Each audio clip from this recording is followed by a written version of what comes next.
In the headlines, Senator Natasha returns to National Assembly, denied entry. Angry youths blocked Kano Zaria Road after speeding convoy wounded 2 in Kano. Adeleke Oshun, PDP endorsed Tinubu for second term. On the foreign scene, South African president fires education minister accused of graft.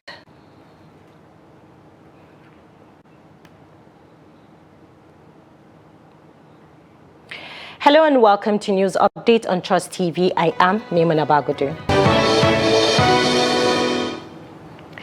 Now, the senator representing Kogi Central, Natasha Akpoti-Uduaghan, on Tuesday decried her denial of access to the National Assembly complex, despite a valid court order nullifying her suspension, vowing to seek redress at the appellate court.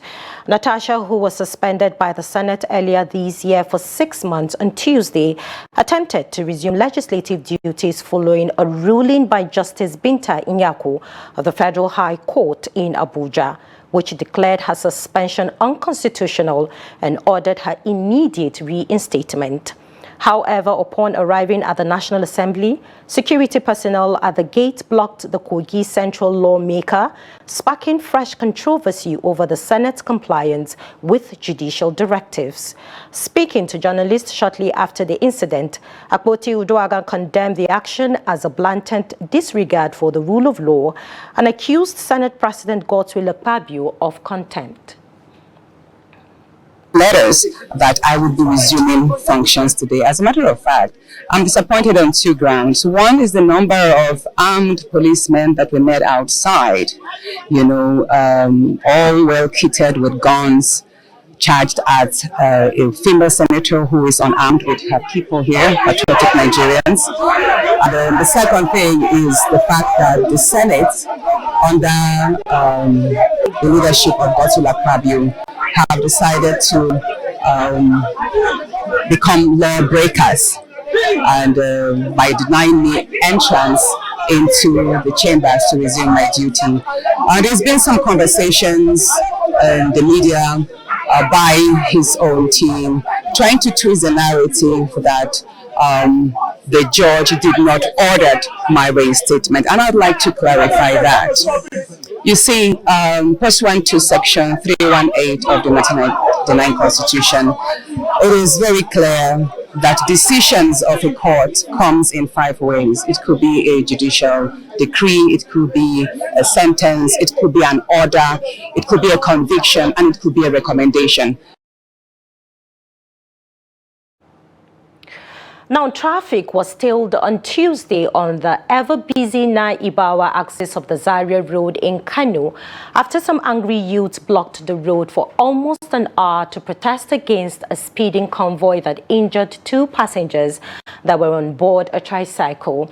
The convoy is said to be that of a commercial bank suspected to be transporting cash, hit the tricycle near Naibawa flyover and zoomed off without checking on the victims. Eyewitnesses said even after hitting the tricycle, the convoy also fired tear gas to scare the angry crowd that came to rescue the victims before proceeding with their journey. Mohammed Saidu, an eyewitness, said it took the intervention of a divisional police officer to calm the youths down and make them agree to leave the road. Angered by how the convoy abandoned the victims in blood without checking on them, the youths, mostly tricycle riders, blocked the road, which is the gateway to Kaduna and Abuja from the commercial city, burning tires and demanding justice for the victims. When Trust TV visited the scene, normalcy had been restored and commuters continue to ply the road freely.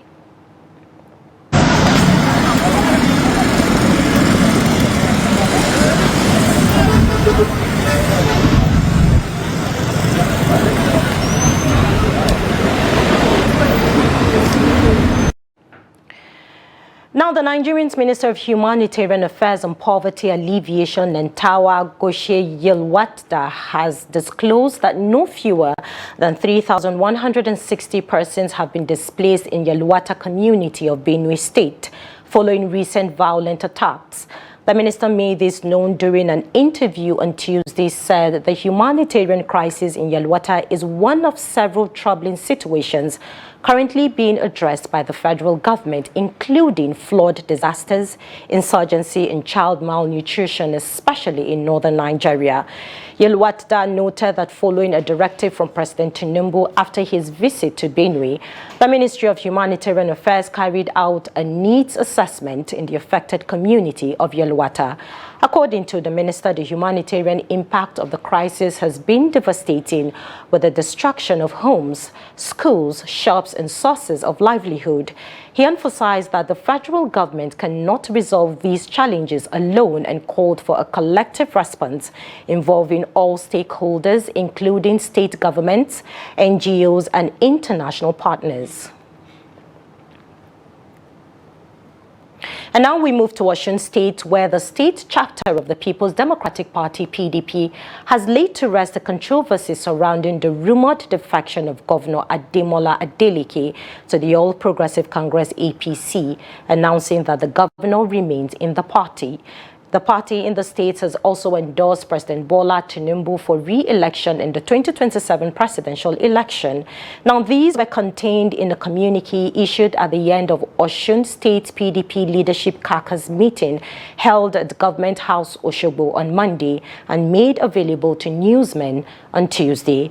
The meeting, which had prominent leaders of the party in attendance, contended that the majority of the members of the APC in Osun State were opposed to the idea of the defection of Governor Adeleke to the party, which they claimed did not originate from the governor in the first instance. The PDP leaders therefore resolved that Governor Adeleke and all members of the PDP in Osun State should remain in the PDP. Now, former Vice President Atiku Abubakar has condemned threats made against the 2023 Labour Party presidential candidate Peter Obi, saying any harm directed at Obi affects all well-meaning Nigerians. In a post on X on Tuesday, Atiku said a threat against Peter Obi or any other opposition politician is a threat against all. Atiku's reaction follows a viral video in which the governor of Edo State, Godwin Ukpebolo, was heard warning Peter Obi not to enter Edo State without his permission.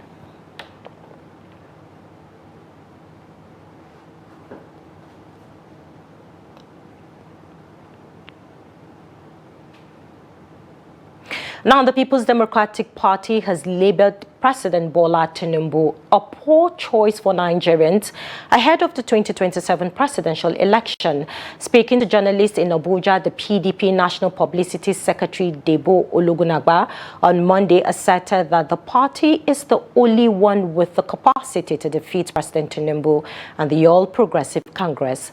Addressing the recent defection of some of its members to the APC and the newly formed coalition under the African Democratic Congress, Ologunagba stated that the PDP is organic and remains formidable. Ologunagba emphasized that the PDP remains solid despite the noise surrounding defections, stressing that the true strength of the party lies in the loyalty of its members. One other thing that will be considered in the next meeting will be the ratification of concluded congresses across the country. Some state, some local government, and some wards. Of course, the NWC had considered that in line with the normal procedures.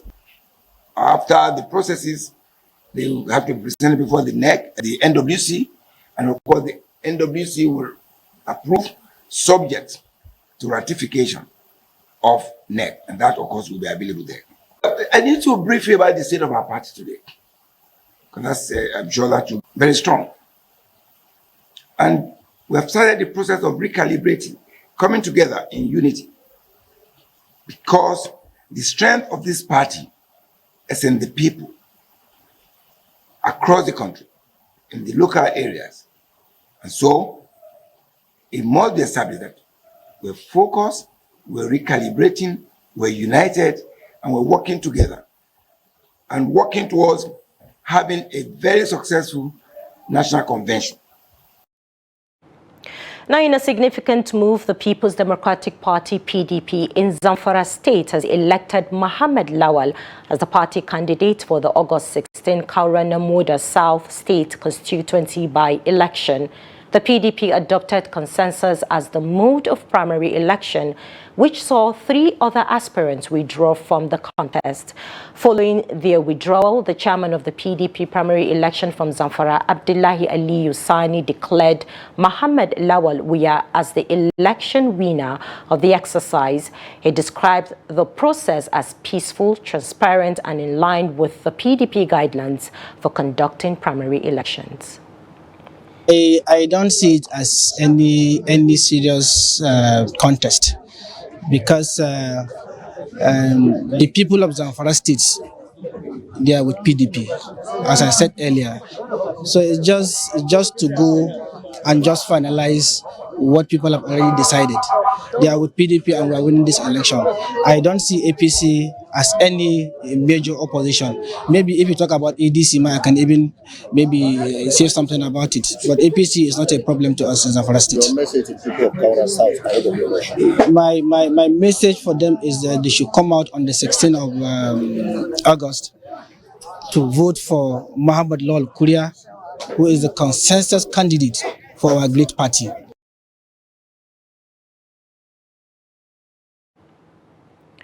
Now, cooperatives in Nigeria have the potential to be powerful tools for addressing a range of societal challenges, particularly poverty and limited access to financial services.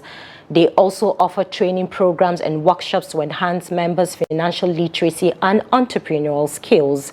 However, many cooperatives face critical challenges, especially inadequate funding and lack of institutional support, limiting their capacity to operate efficiently and deliver maximum benefits to their members and society at large. Trust TV's Bello Musa has more in this report. Cooperatives are designed to support their members' financial needs while boosting their collective economic power and aspirations. They place financial tools and opportunities directly into the hands of everyday citizens. Part of the work that cooperative society does, there is what we call contribution. That contribution, in Hausa they call it adashi, is very important. It helps you keep money instead of spending money like anyhow. You just be keeping some 100 naira, some 200. You just see as it's nothing. Weekly, some they keep it daily, but when they come for a meeting, they will now give for all those days that they didn't keep their money. So at the end of the day, you see a woman packing 50,000, 100,000, depending on how big the cooperative society and the members they have in the cooperative. Some you see somebody collecting 500,000. Farmers, they contribute a lot because they kind of help themselves. The cooperative societies, if a cooperative society is strong enough, the rate of unemployment will be reduced. And then people, I bet you, if the government should assist farmers, youths we have, because we have teeny youths who are doing nothing, just lingering around about, looking for trouble, making trouble, people drinking and taking drugs and what have you. If the government should organize these youths to kind of train them into farming, believe me, there will be food security in this country.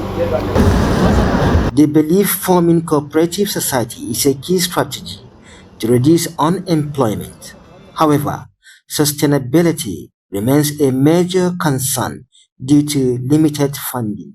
One of the challenges is fund, because there is no how you can continue with your work activities in a cooperative society without money, especially if the person leading is not buoyant enough that can shoulder some responsibilities on his head, because a lot of members, they only pay dues, and those dues that they pay is just a meager amount of money that can hold the cooperative society. Challenge in da ake samu shine gaskiya na kuɗi. Our challenge is fund. Most of our members don't have money to go into farming and they are afraid of loans from the bank. Muna encouraging din su cewa idan za su yi su anshi soft loan din. Wasu kuma za su so a ba su grant. Saboda yanzu maganan harkan kuɗin nan ne wani zai dinga tunanin to in an bani in na mutuwa zai biya. Ka fahimta? So wani lokaci mu da kanmu mukan yi creating mukan shiga wurin mutane mu samu koda grant din ne sai mu ce mun ba su soft loan. Abin da yasa ake musu haka saboda su sa kwazo idan suka dawo da shi sai mu ce su bashi a je a ci gaba gobe kima na son kuɗin nan ta haihu ba yanzu za mu karɓa ba haka za mu ta yi har kaga to ni fa ba ku karɓa kuɗin mu ba kaga how serious you are sai mu ce. While cooperatives offer access to loans at lower interest rates compared to informal money lenders, many still struggle due to weak legal frameworks, hindering their potential to make lasting impact. If something is coming from the federal government, you realize that if you don't have registration of the CAC and so on, you cannot have access. You know, this cooperative society, you register them under the state government or even in your local government offices. That is where you go and make your registration and so on. So when things come from the federal government to help people with small scale businesses, you find out that these cooperative societies, this intervention doesn't really go to them because of this hindrance of having some kind of registration that they're supposed to have earlier. Numerous government policies aimed at addressing Nigeria's socio-economic challenges. Questions persist. Is the government ensuring fairness in providing accessible and affordable finance to cooperative societies? Well, in fact, most of them are just lip services. Sorry to say, most of them are lip services. They promise you they will give you this. Before you know it, those that are not in the farming sector, they benefit more than the farmers. Our cooperative is weak because we don't receive any intervention. With many communities unaware of the benefit and potential of cooperatives, stakeholders are calling for more community enlightenment and the establishment of strong government-backed programs and policies to support the growth of the cooperative sector. Bella Musa, Trust TV News Kaduna. This is news update on Trust TV coming up after the break. Lagos fufu sellers struggle to survive amid rising costs. More news when we return. Do stay with us. Welcome back. If you're just joining us, this is the news update on Trust TV. Let's take a look at our top stories once again. Senator Natasha returns to National Assembly, denied entry. Angry youths blocked Kano Zaria Road after speeding convoy wounded 2 in Kano. Now moving on to other stories. Traders of fufu, a staple food made from the fermented cassava in the Agege area of Lagos State, are experiencing shrinking profits due to the rising cost of raw materials and transportation. Many are struggling to sustain production, especially those who cannot afford modern processing equipment. Let's take a look at the report. Fufu, a staple food popular across Africa and Nigeria, made from fermented cassava and eaten with various soups, is now feeling the heat of Nigeria's economic inflation. Production methods vary, as some prepare it manually by pounding or stirring over fire, while others use gas to cook and industrial mixers for smoother processing. However, many Nigerian women who have turned fufu production into a means of livelihood now face serious setbacks. With the soaring cost of production, fuel and packaging materials coupled with the physical demands of manual preparation, some traders have been forced to suspend production. Those who continue say they make very little profit after covering their production costs. The price of fufu is 15,000 per tempo. That's how they call tempo. So a normal buy, if I buy, we turn it to sugar bag, 3 sugar bag. It's 3 in 1 sugar bag, making 45,000. plus the transport, making 75,500 down to my place. So if I buy it like this, I will start to prepare it by myself, draw one with cooking it, and use my machine and mix it to start to supply to my customer. We have size by size. We have the one of 100 naira, the one of 200, 500, and the one of 1,000. This one I'm buying exactly is 100 naira. We have the one of 200 naira. And we have the one of 1,000 naira. The one of 1,000 naira. This is the size. 12, 1,000. This one, my gain is 200. You hear? This big one, 6, 1,000. 200 na gain. If I buy am cold, me, I go buy shako, I go warm am. She go hot. People will like hot. Oh, say, Mama, I want buy fufu, hot one, hot one, hot one. Na him do am. Na my gain for big one, 200. I buy fufu. Reason why fufu is the food that will make me satisfied than any other swallow, because it depends on the type of job that I do. So if I eat fufu, it hold my tummy than any other swallow. The traders also pointed out that the cost of transporting cassava from other states to Lagos is a major burden, as cassava is not locally grown in Lagos. In addition, the cost of packaging materials such as nylon wraps continues to rise sharply. Overall, Nigeria's economic inflation is not only affecting fufu producers but also consumers, whose reduced purchasing power has led to declining demand. Fufu traders are therefore calling on the government to help subsidize transportation and provide easier access to production equipment to keep this essential local food affordable and business sustainable. Now moving on in business, the Monetary Policy Committee of the Central Bank of Nigeria has retained monetary policy rates at 27.50%. Governor of the Central Bank, Olayemi Cardoso, made the disclosure while briefing the media after the 301 NPC meeting in Abuja. According to him, the committee voted to retain monetary policy rates and other parameters. He said the decision was premised on the need to sustain efforts in curbing inflation and sustain price, as it will address emerging monetary pressures.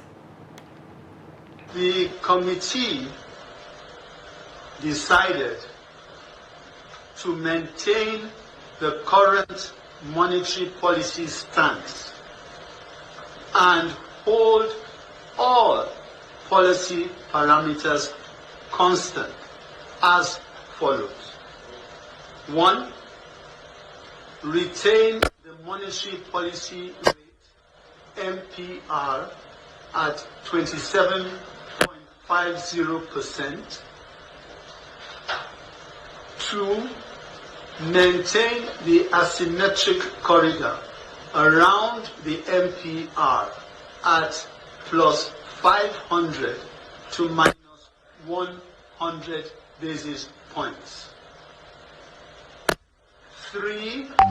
Retain the cash reserve ratio, CRR, for deposit money banks at 50% and for merchant banks at 16%. And 4. Keep the liquidity ratio unchanged at 30%. The decision was premised on the need to sustain the momentum of disinflation and sufficiently contain price pressures. Now away from Nigeria, South Africa's President Cyril Ramaphosa on Monday dismissed his embattled higher education minister, weeks after a key party in his unity government filed criminal charges accusing her of lying to Parliament.